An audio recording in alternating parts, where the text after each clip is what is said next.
할렐루야. 자으로 인사하겠습니다. 주 안에서 사랑합니다. 축복합니다. 하나님의 크신 은혜가 오늘도 충만하게 임하게 되실 줄 믿습니다. 제가 어릴 적 어른들께서 하시는 말씀 중에서 동의할 수 없었던 그 말씀이 너희 때가 좋은 때다, 이 말씀이었어요. 속으로 좋기는 뭐가 좋아요. 소원은 빨리 어른이 되고 싶은 것이 어릴 적의 소원이었습니다. 어서 빨리 어른 되기를 원했던 저에게는 너희 때가 좋은 때다라는 말씀을 전혀 공감할 수가 없었습니다. 그런데 제가 이제 그 나이가 되고 이 밝게 뛰는 아이들을 보면 이제 속으로 중얼거립니다. 좋은 때다. 아마 이 부분에 대해서는 오랜 시간 세대를 살아오신 우리 여러분들도 공감하는 바가 있으리라 생각합니다. 이 나이를 먹어갈수록 또 이제 책임을 질 성인이 되고 나니까 한두 가지 복잡한 것이 아닙니다. 갈수록 신경 쓸 일도 많고 또 책임져야 될 일도 많고, 어릴 적에는 그 부모님이 다 옆에서 다 해주셨거든요. 좀 어려운 일이 있으면 다 알아서 다 해주셨는데 이제는 그럴 수가 없어요.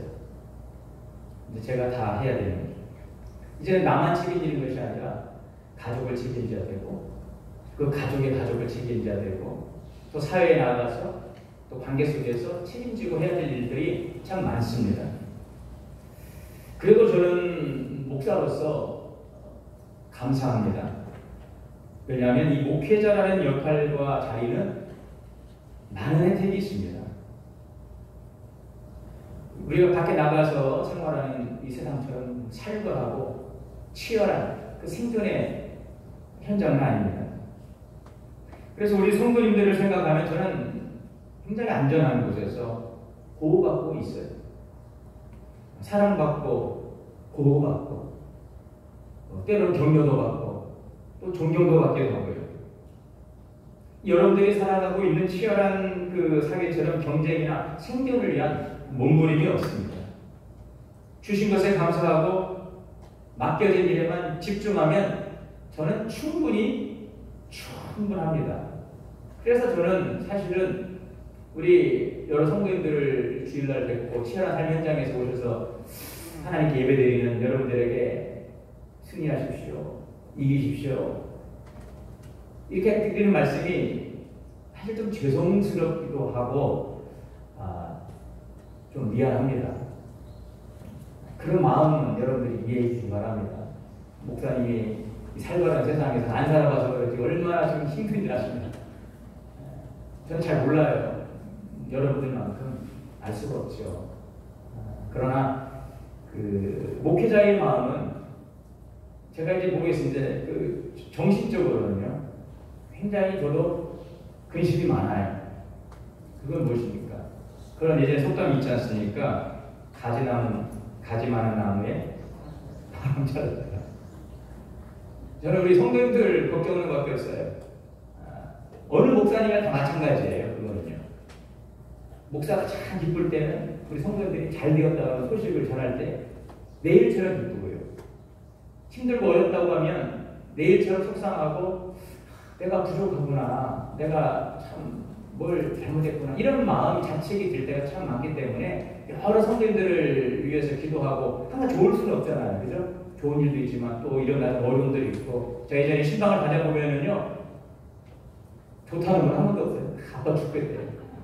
그럼 내가 지금 의사인지 목사인지 부담이 되는 거예요. 마음에 그러죠. 주님 나한테 능력을 좀 주시옵소서. 이 시간 여기 신방할 때 다 낫게 해달라고 기도하셨어. 내가 이 목사인지 의사인지 왜 나한테 이래? 여러분, 근데 그 부담이요 굉장히 큽니다. 그래서 그래도 목사님은 좀 편하긴 하겠지만 그래 마음 고생은 좀 있겠구나. 여러분들 좀 이해해 주시면 감사하겠습니다. 그래서 저는 감사한 것은요, 그 예수님께서 그랬잖아요. 애통하는 자가 복이 있나니. 주님의 위로가 있죠. 교회를 위해서, 성도를 위해서 애통할 수 있는 것, 기도할 수 있는 것은 목사의 또 큰 행복이지요. 여러분, 정말 이 사는 것이 전쟁터의 현실 속에서 얼마나 여러분 큰 파도와 싸워 나가고 있습니까? 오늘 본문은 오늘 23절에 이렇게 시작하고 있죠. 배들을 바다에 띄우며 큰 물에서 일을 하는 자. 아마도 이 사람은 해운업을 하는 사람인 것 같습니다. 이 해운업을 한다고 하는 것은 배의 물건을 선적하고 저 목적지까지 무사히 항해해서 그 물건을 하역하고 그 수익을 얻는 일이죠. 오늘 그래서 이 하나의 예를 통해서 이 말씀은 오늘을 살아가는 우리가 이 험난한 인생의 파도를 어떻게 이기고 우리가 바라는 소원의 항으로 들어갈 수 있을 것인가 하는 것을 우리에게 말씀해 주고 있습니다. 자, 오늘 이 큰 물에서 일을 하는 사람이 배에 물건을 싣고 항구를 출발합니다. 그런데 바람이 거세게 붑니다. 이 바람은 점점 더 거세어져서 이제는 광풍이 되었어. 미친 바람이 되었어. 심한 파도가 배를 수없이 때리고 있습니다. 사람들은 그 파도에 이리 부르고 저리 부르고 무엇을 붙잡아도 무기력할 뿐인 것입니다. 여기가 이제 어디인지 알 수 없는 칠흑 같은 어두운 밤에 그 배는 하늘로 솟구쳤다가 깊은 바닷속으로 꺼져나갑니다. 우리의 속이 녹아내리고 이 바람을 믿고 이제 타고 그 돋친 바람에 뜯어지고 또 꺾이고 아래로 쏟아져 내립니다. 무엇을 붙잡아도 이 풍랑이는 바다에서는 무기력할 뿐인 것이죠. 바라는 것이 하나 있다면 제발 소원의 항구에 무사히 이르기만을 염원할 것입니다. 우리는 인생의 항해라는 이 여정 속에서 이 바다 가운데서 예기치 못한 광풍을 만납니다. 건강을 잃어버리고 그 사업에 실패를 하기도 합니다. 사랑하는 이를 갑자기 떠나 보내기도 합니다. 믿었던 사람으로부터 배신을 당하기도 하고 억울한 누명을 쓰고 그 마음의 상처를 가지고 살아갑니다. 자, 어서 속히 우리는 수호의 항구에 도착하기만을 고대합니다. 자, 그런데 오늘 말씀을 보면 한 가지 의문이 생기는 것은 광풍을 불게 하신 이가 누구라고 했습니까? 25절 말씀해 보니까 여호와께서 명령하신 즉 광풍이 일어나 바다물결을 일으킨다고 했어요. 하나님께서 광풍을 불게 하셨다는 것입니다. 여기에서 두 가지 정도를 저는 생각해 보았어요. 하나님께서 광풍을 불게 하셨다. 이 말씀을 어떻게 이해해야 될까? 하나님께서 광풍을 불게 하셨다는 것은 그 고난과 시련을 허락하셨다는 것입니다.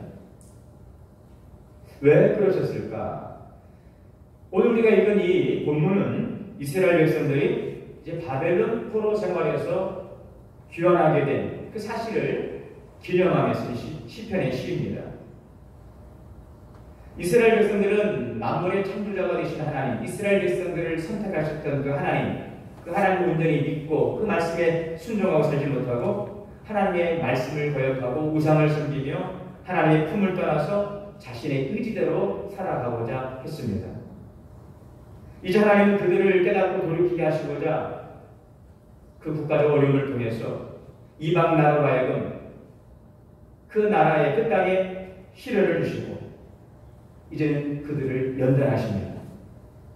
그러나 이들은 이 고통스러운 바벨론 포로의 시간을 통해서 회개하고 이제 하나님 앞으로 돌아오기를 갈망하고 마침내 하나님께서는 그들을 앞에 불고 있던 이 광풍을 잠잠하게 하셔서 그들을 본국으로 돌아오게 하는 회복의 은혜를 주시죠.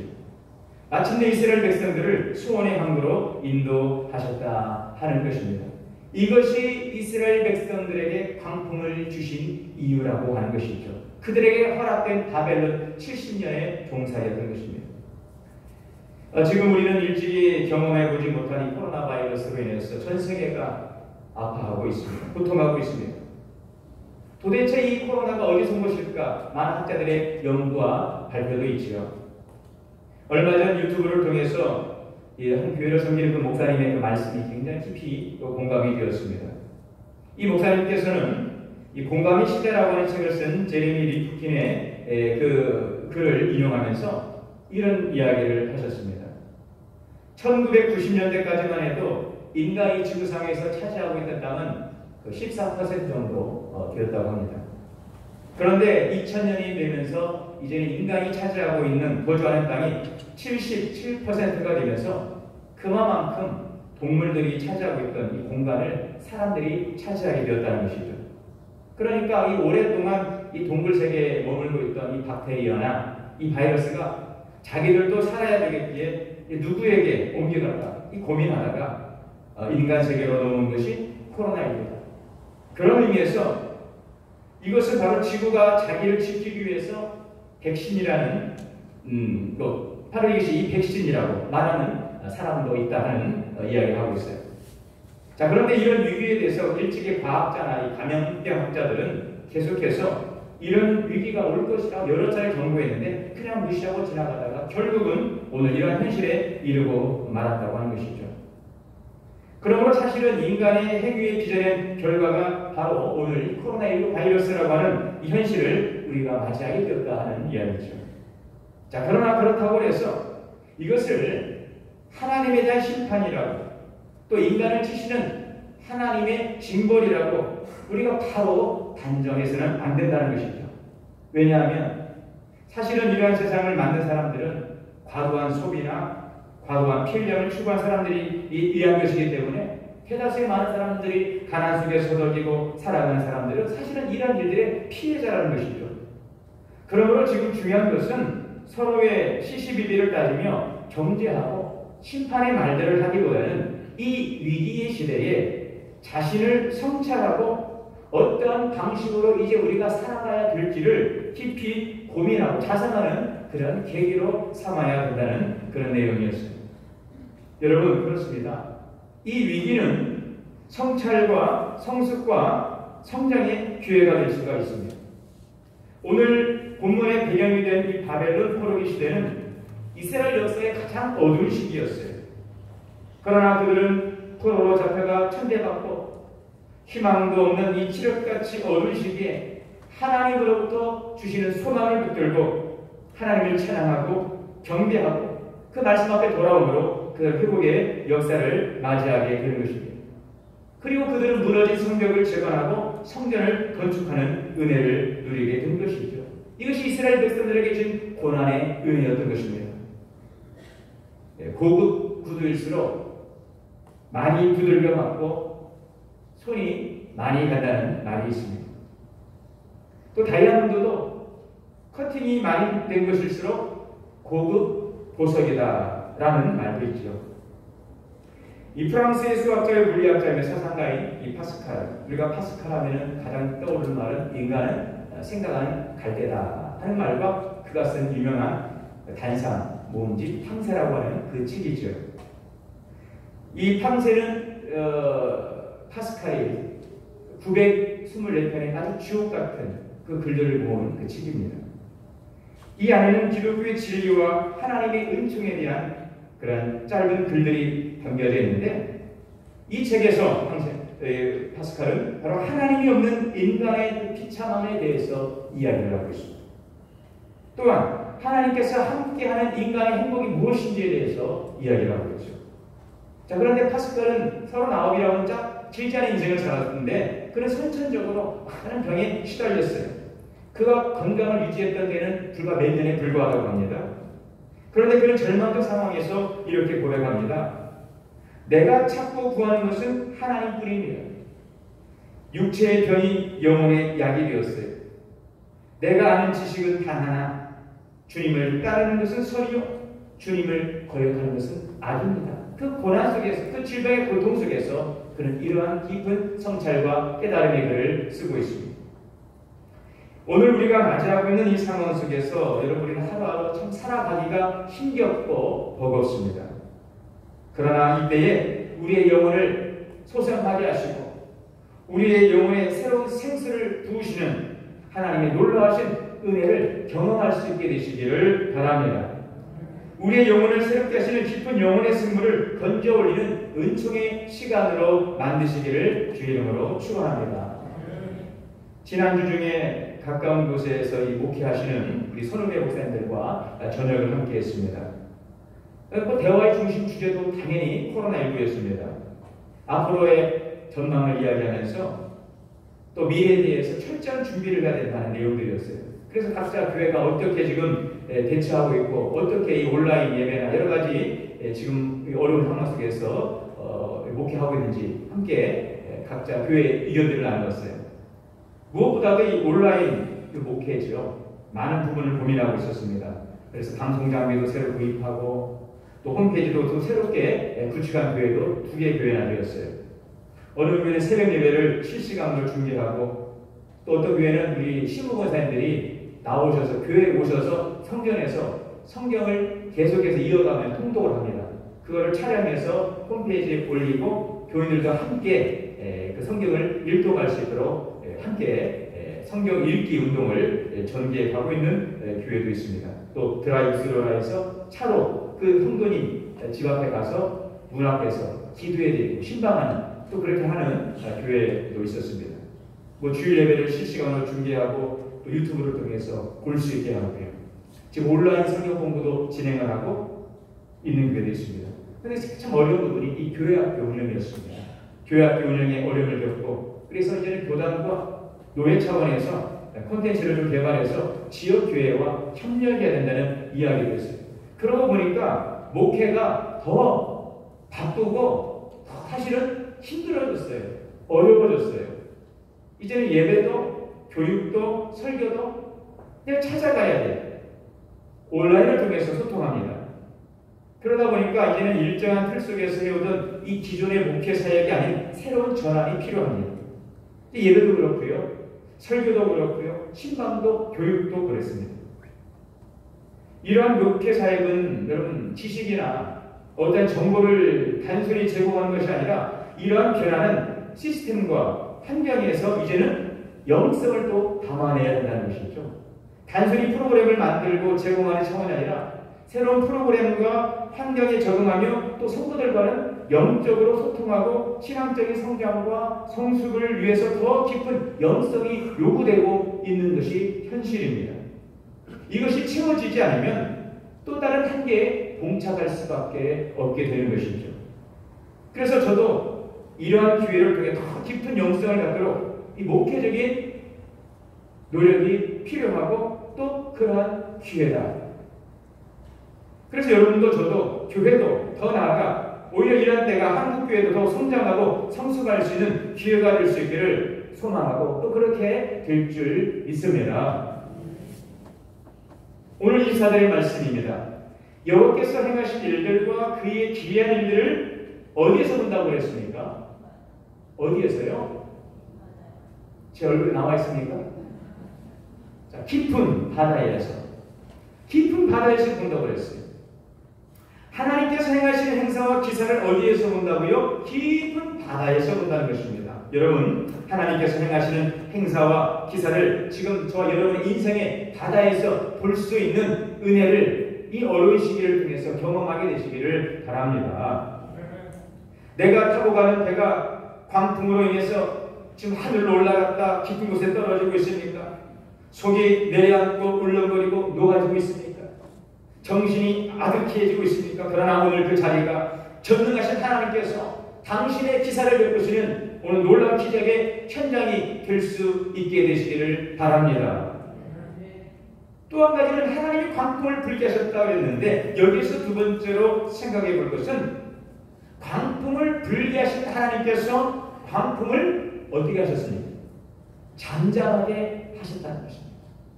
광풍을 불게 하신 하나님 또 광풍을 잠잠하게 하신 하나님이십니다. 광풍을 허락하셨지만 마침내 광풍을 잠잠하게 하셨다는 것입니다. 여러분, 하나님께서 우리에게 고난을 주시고 시련을 주시는 것은 죽이려는 데 목적이 있지 않습니다. 우리를 살리시려는 데 뜻이 계심을 믿습니다. 하나님은 살리시는 하나님이십니다. 예수님은 우리를 살리시기에 오신 것입니다. 이 코로나19를 통해서 우리를 살리기를 원하신다는 것입니다. 생명 안에 하나님의 풍성한 은혜 안에 살아가기를 원하신다는 것입니다. 고난과 시련은 우리를 죽이지 않습니다. 고난과 시련은 우리를 살리는 하나님의 선한 계획 가운데 있습니다. 하나님의 주권과 섭리 가운데 있음을 믿습니다. 우리를 마침내 소원의 항구로 인도하시는 것입니다. 우리를 향하신 하나님의 선하신 계획을 믿으시기를 바랍니다. 자, 그렇다면 여러분, 우리가 어떻게 하나님께서 이 깊은 바다에서 행하시는 기사를 우리 인생의 바다에서 경험할 수 있을까요? 오늘 28절의 말씀입니다. 우리 한번 볼까요? 이에 그들이 그들의 고통 때문에 여호와께 부르짖으며, 자, 고통 때문에 여호와께 부르짖으며, 고통 때문에 부르짖었다는 것입니다. 여러분, 고통 가운데 부르짖으시길 바랍니다. 광풍이 멈출 거예요. 제가 지금 나이가 그러니까 한 20년 전이죠. 20년 전. 아마 여기에 있을 때였던 것 같네요. 저 부목사 있을 때 우리 저 아이가 지금 한 5살 때 뭐 그때니까 저기 서울에서 목회하시는 우리 목사님들 세 가정이 여름 휴가를 갔어요. 강원도. 근데 거기 가니까 바이킹이 있어요. 그러니까 그 6살 좀 됐어요. 그 목사님 아들이. 좀 태워달라고 하니까 엄마가 안 돼. 위험해. 그래. 근데 그때를 쓰니까 그냥 태워줬어요. 엄마가 같이 탔어요. 놀면 안 돼. 위험해. 놀면 안 되면 알았다. 딱 탔는데 이제 바이킹 타보셨습니까, 여러분? 올라가니까요. 신음소리가 나요. 신음소리가. 울음소리가 아니고 신음소리가 나요. 보니까 사모님 옆에서 신음소리를 내거든요. 그들이 막 이런 하늘에 올라가잖아요. 올라가니까 나중에는 막 비명을 지르면서 내려줘! 애기는요, 알정해요. 엄마를 보고 놀라는 거예요. 근데 굉장히 심각한 상황이었습니다. 내려줘! 그러는데, 그때 뭐 그 목사님께서 막 그 바이킹을 옆에 막 치면서 멈춰! 저는 가던 바이킹의 소리를 처음 봤습니다. 그 바이킹이 쓰더라고요. 그래 나중에 내려와서 정말 목사님은 사모님 너무 사랑하신다고 했더니 그 엄마 보고 애가 놀랄까봐, 애기가 너무 놀랄까봐 멈추라고 했다는 것이죠. 여러분, 부르짖으시길 바랍니다. 멈춰! 세워주세요! 멈추더라니까요. 우리의 부르짖는 기도는 여러분, 광풍을 멈추게 합니다. 오늘 여러분들의 마음속에 광풍이 몰아치고 있습니까? 여러분, 부르짖어 기도하시기를 바랍니다. 오늘 28절에 이에 그들이 그들의 고통 때문에 여호와께 부르짖음에 그가 그들의 고통에서 그들을 인도하여 내시고, 이 부르짖다라고 하는 말은 자크라고 하는 히브리 말을 쓰고 있어요. 막다른 상황에 부딪혀 외치는 절규에 가까운 외침이죠. 여러분, 그런데 그때가 하나님을 만나는 때예요. 하나님 좀 편하게 만나주시면 안 돼요? 주님 뭐라고 말씀하세요? 너가 여기까지 왔잖아. 좀 편하게 좀 들어주시면 안 돼요? 나는 그렇게 하고 싶은데 너가 여기까지 왔잖아. 여러분, 그때가 주님을 만나는 때임을 믿습니다. 물론 여러분, 고난이 없기를 원해요. 고난을 주시는 뜻이 아니니까.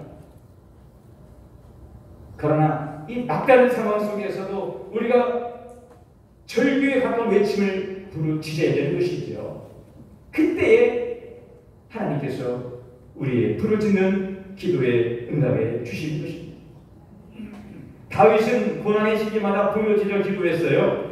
다윗이 얼마나 부르짖었는지 제가 성경 쭉 찾아보니까 여기 많은 부분에 다윗이 부르짖었다는 표현이 나오는데, 시편 5편 2절에 나의 왕, 나의 하나님이여, 내가 부르짖는 소리를 들으소서, 내가 주께 기도하노라. 다윗은 부르짖었습니다. 시편 18편 6절에도 내가 환난 중에서 여호와께 아뢰며 나의 하나님께 불을 지졌더니 그가 그의 성전에서 내 소리를 들으시며 그의 입에서 그의 앞에서 나의 부르짖음이 그의 귀에 들렸도다. 여러분 근심 가운데 있습니까? 부르짖어 기도하시길 바랍니다. 파도를 잔잔하게 실 분은 하나님밖에 없어요. 하나님 세워주세요. 하나님 멈춰주세요. 하나님 도와주세요. 여러분 간절한 마음으로 기도하시기를 바랍니다. 하나님은 고통의 소리를 들으세요. 오늘 여기서 그들의 고통 때문에 여호와께 부르짖음에 그들의 고통에서 그들을 인도하여 내시고 황풍을 고요하게 해서 물결도 잔잔하게 하신다. 하나님은 고통의 소리를 들으시는 것입니다. 이 들으신다고 하는 말씀은 샤마라고 하는데 주의 깊게 경청한다는 것입니다. 우리의 그 부르짖는 기도의 그 진실함을 간절함을 주님은 듣기를 원하시는 것입니다. 하나님은 오늘 백성들의 그 기도를 듣기를 원하시는 거예요. 그리고 우리를 그 고통에서 건져 주시는 줄 믿습니다. 우리 교회 여러분 옥수수 박사님 계신데 알고 계시죠? 아멘입니까?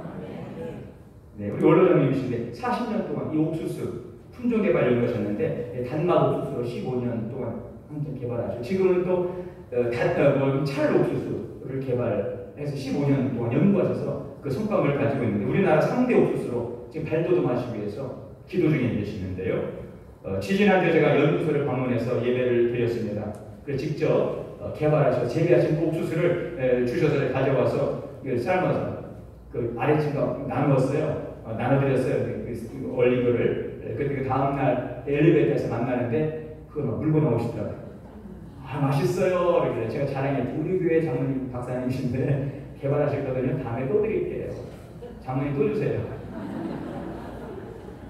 어이 맛있어요. 아주 쫄깃쫄깃하게 얼렸다 내놓는데도 그러니 바로 재배하면 얼마나 맛있겠습니까? 이게 3대 찰옥수수로 지금 기도 중에 하나님 나라 사업을 위해서 힘쓰고 계시는데 여러분 기도해 주시기 바랍니다. 그런데 지금 서울에 한 2,000평 정도 되는 땅에 지금 재배를 했을 때 잘 될 때가 약을 줄 때 가장 뜨거울 때예요. 그래서 20kg 정도 되는 그 약통을 메고 2,000평 되는 그 넓은 땅을 가서 이렇게 약을 주신다는 것이죠. 뜨거운 열을 연세도 내시는데 어떻게 그런 힘이 나오시냐고 제가 여쭈니까 그런 말씀하십니다. 내가 힘을 안 내면 쟤들이 죽는다는 거예요. 그걸 생각하면 힘이 난다는 거예요. 여러분 하물며 하나님이시겠어요? 여러분 하나님께서 얼마나 우리를 생각하시고 우리를 돌보시겠습니까? 우리를 돌보시고 지키시는 줄 믿습니다. 마태복음 6장 26절에 보니까 공중의 새를 보라 심지도 않고 거두지도 않고 창고에 모아 들이지도 아니하되 하늘 아버지께서 기르시나니 너희는 이것들보다 귀하지 아니하냐.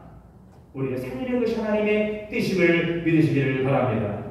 그러므로 여러분 기도하시길 바랍니다. 부르짖으시길 바랍니다. 제가 몇 년 전에 어떤 일을 걱정하니까 제 딸아이가 하는 말이 그래요. 제가 걱정 이해하니까 아빠 목사님 기도하세요.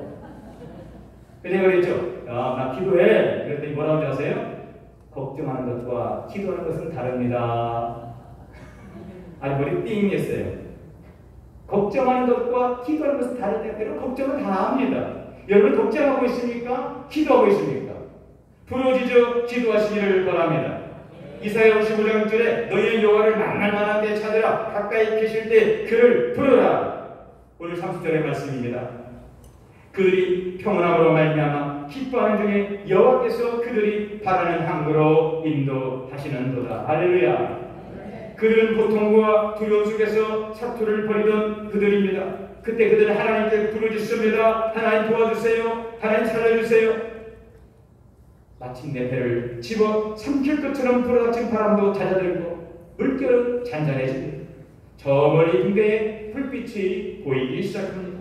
마침내 이들은 수원의 항구에 이르게 됩니다. 우리 인생 항해길에 광풍을 만나시고 낙심하거나 절망하지 마시고 하나님께 소망을 두시고 하나님께 부르짖어 기도하시기를 바랍니다. 하나님께 집중하시기를 바랍니다. 하나님을 더욱더 사랑하시고 사모하시기를 바랍니다. 평안할 때, 잘 나갈 때 알지 못했고 경험하지 못했던 하나님의 놀라운 사랑과 은혜와 살아계심을 깊이 경험하고 우리의 영혼에 새로운 은혜를 체험받는 은혜의 시간, 우리의 신앙의 성장과 성숙과 아름다운 열매를 맺는 이 은총의 시간이 될 줄 믿습니다. 이 은혜가 우리 모두 함께 하시기를 주님의 이름으로 축원합니다. 하나님, 우리를 수고의 항도로 인도하고 계십니다. 오늘 우리가 광풍 가운데 들어왔지만 결코 낙심할 일은 아닌 것은 하나님이 그 광풍을 멈추어 주십니다. 우리를 수고의 항도로 인도하여 주십니다. 그 하나님 향하여 부르짖어 기도하는 겸손의 믿음의 사람 되게 하여 주옵시고, 그 깊은 절망의 시간과 깊은 바닷속에서 부르짖는 기도 가운데 나를 사랑하시고 나와 함께 하시며 새롭게 하시고 나의 영혼을 새롭게 하시는 놀라운 하나님의 은혜를 깨닫고 경험하는 은혜의 시간 되게 하여 주시옵소서. 예수님의 이름으로 기도하옵나이다. 아멘. 이 시간 봉헌 찬송 차동준 집사님께서 찬송해 주시겠습니다.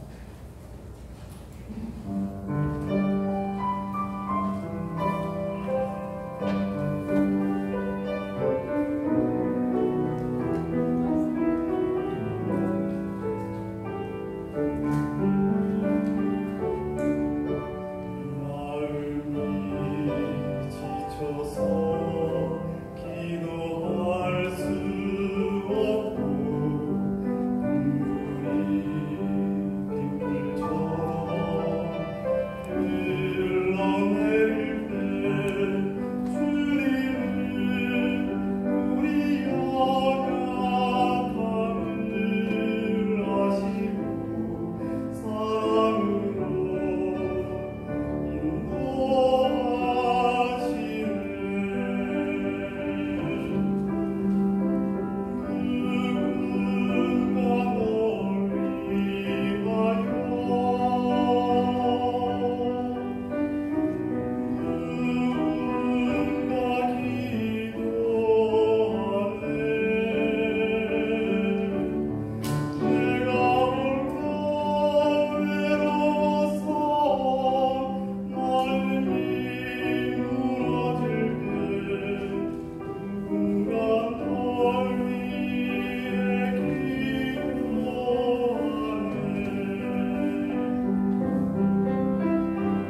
기리님을 위해 기도하겠습니다. 만국의 근원 되시는 하나님, 은혜와 사랑을 감사합니다. 오늘도 우리에게 베푸신 하나님의 은혜에 감사하며 마음과 정성을 담아 귀한 예물을 드리오니 주님 연락하여 주시옵소서. 모든 것 주님의 것 되심을 고백하며 11주임을 드리오니 하나님 신실한 주의 손길을 기억하시고 황충을 금하시고 포도나무 열실이 기한전에 떨어지지 않게 하시고 가정과 기업을 지키시고 참되게 하여 주옵소서. 월정한 금으로 마음을 정하여 뜻을 정하여 드리오니 귀한 신실한 손길에 하나님의 크신 은혜와 사랑을 내려 주옵소서. 감사로 제사를 드리는 자가 나를 영원롭게 하신 주님 앞에 범사 감사와 생일 감사와 건강과 신생아 100일 맞이하여 감사하며 드리오니 주님 연락하시고 더 많은 감사의 은혜가 가정과 자녀와 기업에 넘쳐나게 하여 주시옵소서.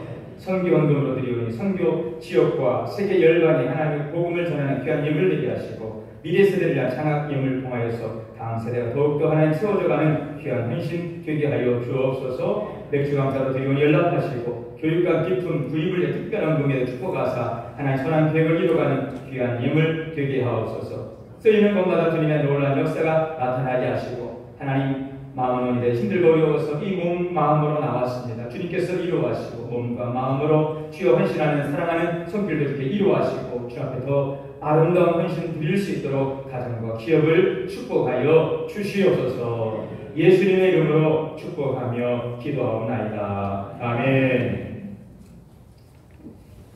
우리 함께 표 읽겠습니다. 화해의 성령이여 하소서. 샤와 기도 인사합니다. 주 안에서 사랑합니다. 축복합니다. 감사합니다.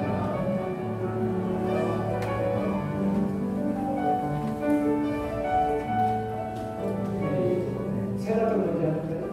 네, 우리 세가족, 우리 이창용 성도님께서 기도하셨습니다. 배명수 성도님이신데 우리 세가족을 드렸고요. 네, 자리, 네, 잠깐 자리 일어나셨어요. 하나님의 그의 이름으로 환영합니다. 그의 사랑으로 환영합니다. 그의 사랑에서 그의 영광을 보내 그의 사랑으로 환영합니다. 한 번 더. 두 번째 가겠습니다.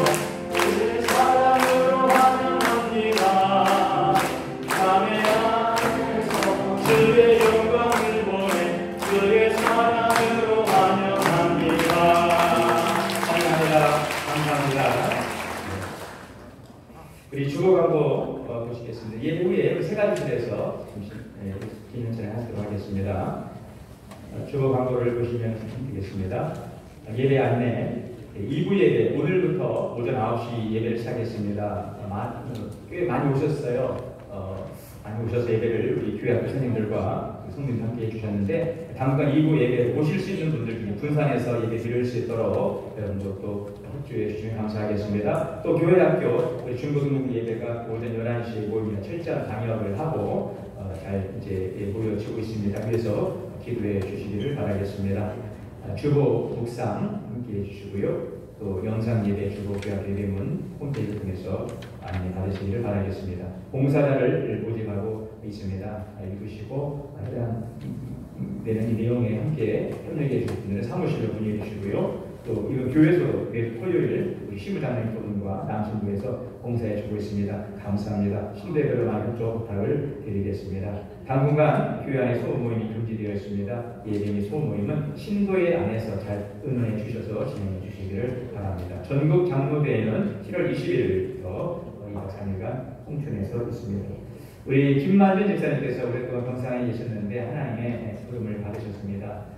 그래서 기도해 주시고요. 우리 김수배 목사님 사모님이신 양공예 사모님께서 지난 금요일 소천하셔서 지금 장례 중에 있습니다. 오늘 혹시라도 조문가실 분들은 예배 후에 바로 출발하려고 하니까 가실 분들은 우리 정희정 목사님께 문의해 주시면 되겠습니다.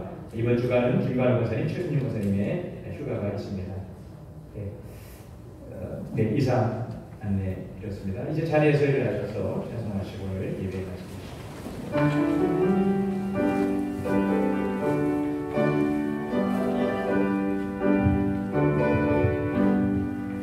세상을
성령의 내주하시고 기도하시고 인도하시고 역사하시니 수원의 항구를 향하여 나가는 우리 사랑하는 성도들 오늘 말씀을 통하여 격려하시고 또 격려하시고 그 말씀을 붙들고 주님과 함께 믿음의 삶을 살아가기를 다짐하고 나아가는 우리 사랑하는 성도님들, 우리 모든 가정과 자녀와 규력이 오늘도 고통받는 우리 사랑하는 이웃과 형제들 이제로부터 영원까지 함께 계시옵기를 간절히 축원하옵나이다. 아멘.